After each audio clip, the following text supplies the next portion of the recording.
Talal from Canada. Assalamu alaikum. Alaikum assalam wa rahmatullah. Sheikh, there was a man praying Taraweeh beside me, and he was with his child, who is probably around 2 years old.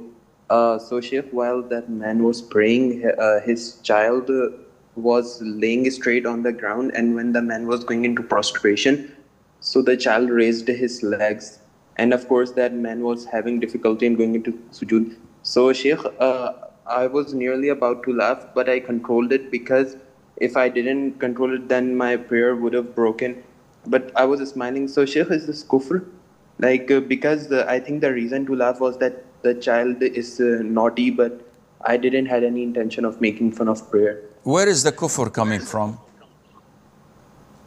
Because the man was praying and the child was... No. When you say, is this kufr? If I laugh in the salat, where is the kufr in it? No, because the laughing would be because I was laughing at the child. Okay, is the child something related to Islam? No, because he was distracting the person who was praying. I understand. Where is the kufr? Kufr is disbelief. Number one, did you disbelieve in Allah or the Quran or the Sunnah? Yes or no? No. Did you disbelieve in the obligation of salat? Yes or no? No. Were you making fun of salat and those who were praying? Yes or no? No. So what is kufr?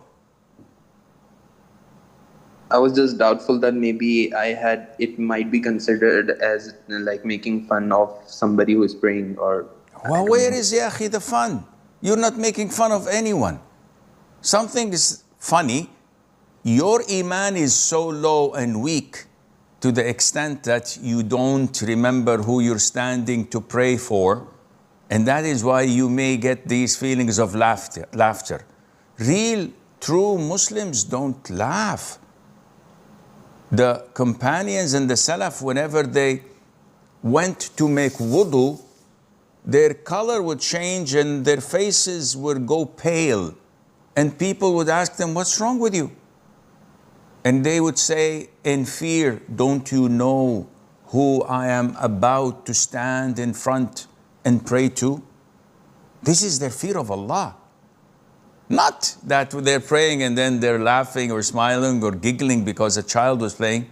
So the worst that we could say is that if you laugh, your prayer is invalid. There is no kufr at all in this.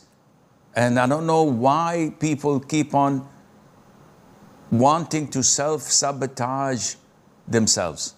They just want to harm themselves. Oh, Sheikh, I was drinking water and I took 4 sips instead of 3. Have I committed kufr? Why?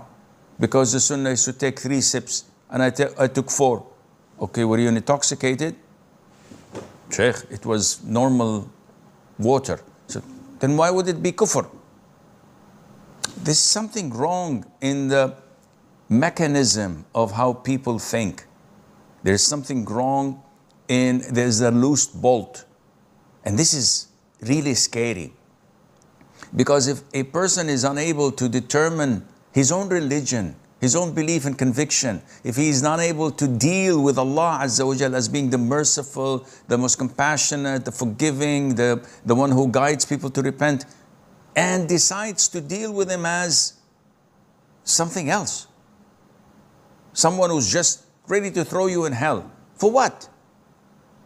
We have to use our logic. We have to use our senses. If we lead the Taraweeh, if we know the Quran, if we know the Sunnah, we have to implement this.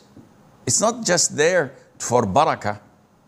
It's there to ponder upon, to contemplate upon, and to implement in our lives.